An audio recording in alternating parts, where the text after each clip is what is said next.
फराकिलो हिम श्रृङ्खलाको अवलोकन, गुराँसको जङ्गलै जङ्गलको यात्रा, बाटोमा उत्तरपानी देवी र इलमपोखरी देवी, लामागाउँको गुम्बा अनि इलमपोखरीको चैत्यको दर्शनसँगै दामराङ पोखरीको अवलोकन।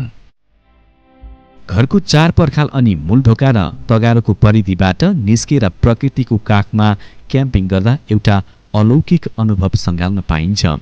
अलार्मले उठाउने शहरी जीवनको व्यस्तताबाट चराको चिरबिरसँगै आँखा खोल्नु अनि प्रकृतिको माधुर्यमा आफै घोलिनु जिन्दगीकै अविस्मरणीय याद बन्न पुग्छ। यी र यस्तै अद्भुत अनुभव गर्न पाइने चक्रीय पदमार्ग हो लमजुङको दोर्दी गाउँपालिका स्थित इलामपोखरी लिपे दामराङ राउन्ड ट्रेक। दोर्दी गाउँपालिकाको नौथर सेराबाट पदयात्रा सुरु गर्न सकिन्छ। सेरामा खानासँगै किसेती खोलाका असला माछाको स्वाद पनि लिन पाइन्छ। श्रीमन्जाङ हुँदै 2 घण्टा पैदल यात्रा गरिसकेपछि लामागाउँ पुगिन्छ। लामागाउँमा होमस्टेको विकास गरिँदैछ। त्यहाँ रहेका गुम्बा अवलोकन गरेर 15 मिनेट उत्तर लागेपछि देवीस्थान मन्दिर पुगिन्छ। देवीस्थान मन्दिर निकै प्रसिद्ध दैवी शक्ति भएको मन्दिरको रूपमा परिचित छ। मन्दिरकै परिसरमा एक गुम्बा पनि छ। देवीस्थानबाट अगाडि बढेपछि ओखरी गाउँ आउँछ। परम्परागत घरहरू भएको र हिमालको मनमोहक दृश्य देखिने ओखरीमा होमस्टेको प्रचुर सम्भावना छ।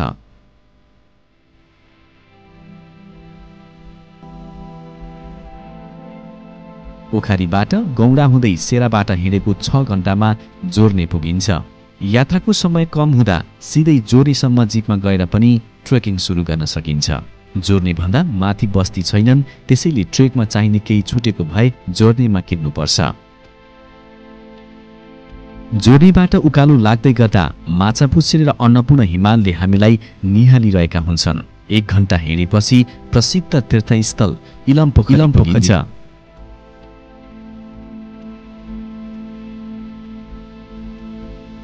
जङ्गलका रुखहरू पोखरीको कञ्चन पानीमा ऐना हेरेर बसिरहेका। आडैमा इलमपोखरीको मन्दिर, उत्तरतर्फ सुन्दर हिमालहरू अनि हिमालको देब्रे काखमा लिपे डाँडा।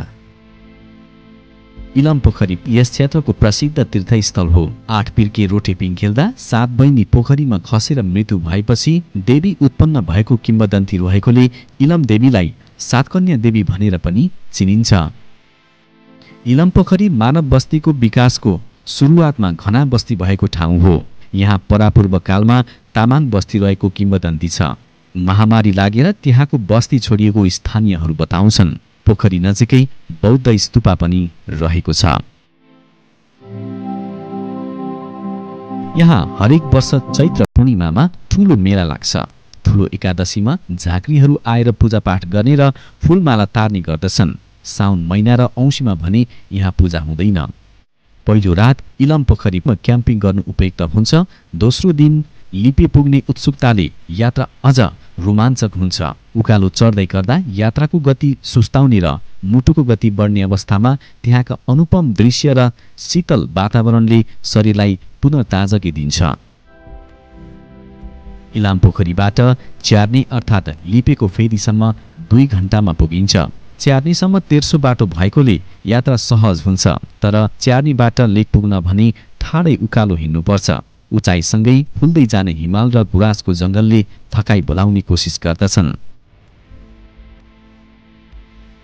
दैनिक घण्टौं ट्राफिक जामसँग जुझ्दै सवारी साधनमा कछुवाको गति लिन बाध्य जनजीवनबाट केही दिन भए पनि छुटकारा लिएर खुल्ला प्रकृतिसँग रमाउन पाउनु पनि कम त रमाइलो कुरा होइन।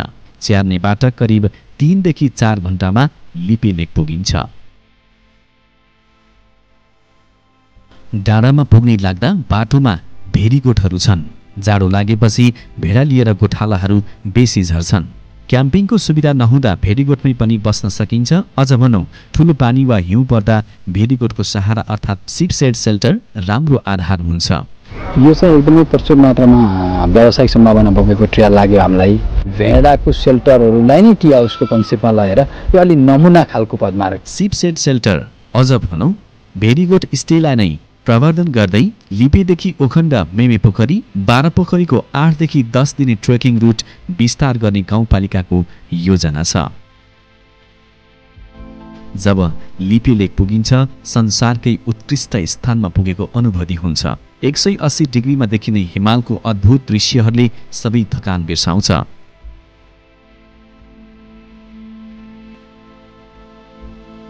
बौद्ध हिमालदेखि मनासु हुँदै उता टाढाको धौलागिरीसम्मको रेन्ज पुरै देख्न पाइने रहेछ।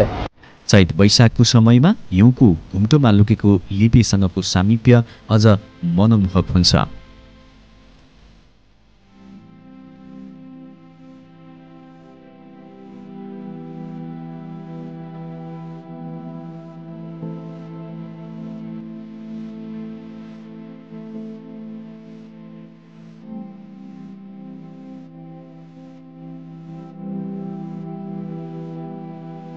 सानो समूह र प्रशस्त पानी बोकेको अवस्थामा लिपि लेक डाँडाको टुप्पामै क्याम्पिङ गर्न सकिन्छ। पानीको सहज उपलब्धताको लागि लिपेको टुप्पाबाट पश्चिमतर्फ 150 मिटर तल झरेपछि क्याम्पिङ गर्न सहज ठाउँ छ।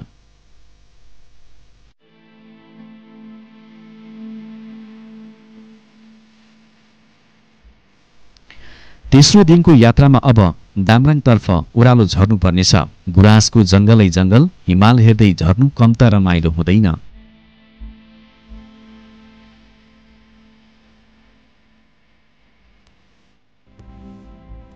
लाली गुराँसहरू हामी टाढा पानीदेखि घान्द्रुक जुन हामी अन्नपूर्ण क्षेत्रमा देख्छौँ त्योभन्दा पनि घना जङ्गल र पुराना रुखहरू लाली गुराँसकै छ। त्यसमा पनि विभिन्न प्रकारका यो ट्रेकिङ रुटलाई गुराँस ट्रेकका रूपमा पनि ब्रान्डिङ गरेर पर्यटक आकर्षित गर्न सकिन्छ। अहिले तत्काल केही वर्षको लागि क्याम्पिङ ट्रेक र भविष्यमा स्थानीय जनसमुदायहरूको अगुवाई भइदियो भने टी हाउस ट्रेकको समेत प्रचुर सम्भावना भएको देखेँ मैले। प्रकृतिको सिर्जना पनि कस्तो सुन्दर।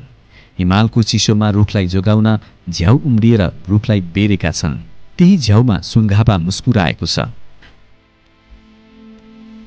2000 देखि 3000 मिटरको उचाइमा हुने सम्पूर्ण जसो रुख बिरुवा वनस्पतिहरू 25 किसिमको चराहरू देखे।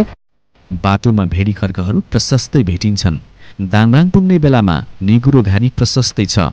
वैशाख जेठमा निगुरो अनि असार साउनमा जाँदा निगालाको टुसा टिपेर तरकारी पकाउन पाइन्छ। लिपेबाट हिँडेको 5-6 घण्टामा दामराङ पुगिन्छ। दामराङमा नयाँ वर्षमा ठुलो मेला लाग्छ। गुरुङ भाषामा रको अर्थ पोखरी भन्ने हुन्छ। दामे नामका गोठालो पोखरीमा डुबेर मरेको भन्ने किम्वदन्ती छ। त्यसैले दामेर भन्दै ताम्रा र पछि अपभ्रंश भएर दामराङ नाम रहन गएको बताइन्छ। कतिपयले दामराङ पोखरीलाई रात पोखरी पनि भन्ने गर्दछन्। यो पोखरी चाहिँ एउटा सिमसार क्षेत्र हो। यो ऐतिहासिक पोखरी हो, मासिएको थियो। दोर्दी गाउँपालिकाले पोखरीलाई चारैतर्फ ढुङ्गाले चिटेर चिटिक्क बनाएको छ। यो हिल स्टेसनलाई नेपालको एउटा सुन्दर र शान्त वातावरणमा बस्ने एउटा चाहिँ भर्जनी स्टेसनको रूपमा चाहिँ विकास गर्न सकिन्छ भनेर यो क्षेत्रमा मैले समय र आफूले सकेको चाहिँ लगानी पनि केन्द्रित गरिरहेको छु। जङ्गली जनावर, चराचुरुङ्गी अनि भेडी गोर्खा भेडा पानी पिउन पोखरीमा आउँछन्। चैत वैशाखमा दामराङ जाँदा काफल र ऐँसेलु मजाले खान पाइन्छ।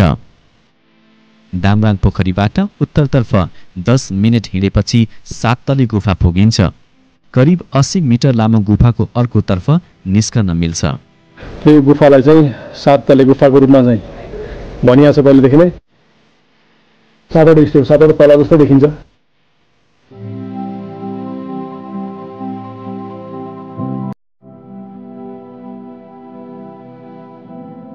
दामराङको पश्चिमतर्फ थुम्कामा 2224 राजाका घलेगढी, फुलालगढी र पाण्डेगढी रहेका छन्। गढीमा पुरानो संरचनाका भग्नावशेष छन्। पुरातत्व विभागले चासो दिएर उत्खनन गर्न सके यसको महत्त्व अझ बढ्न सक्छ। लमजुङको एकदम सुन्दरता ठाउँ पुगेको ठाउँ, एउटा गढीको रूपमा पनि प्रख्यात भएको ठाउँ कारणले यो ठाउँमा सम्भावना पर्नेको अति धेरै छ। चौथो दिन ट्रेकको अन्तिम दिन हो। पोखरीकै छेउबाट तल ओह्रालो लाग्नुपर्छ। खुल्साखल्सी जङ्गल हुँदै लामी डाँडा गाउँको बाटो सादी खोला पुगिन्छ। लामी डाँडामा होमस्टेको विकास गर्न सके ट्रेकिङ उक्लिने र ओर्लने यात्रुलाई सहज हुनुको साथै स्थानीयको जीवनस्तरमा सुधार गर्न सकिन्छ। आरामले हिँड्दा 4 घण्टामा यो बाटो पुरा गरिन्छ। सादी खोलाबाट नौथर सेरा हुँदै जीप वा टेम्पोमा राजमार्ग निस्कन सकिन्छ। जुक्ति पनि समस्या भएन। लालीगुराँसको जग्गाहरू छन्, अहिले बाटो पनि बनिसकेको छ। ठाउँ ठाउँमा चाहिँ खानेपानीको कुरोलाई त्यहाँ स्पोटहरू हामीले पत्ता लगाइसकेका छौँ। त्यसले गर्दा अब तत्कालै आउनेहरूलाई कुनै समस्या छैन कालिम्पोङलाई।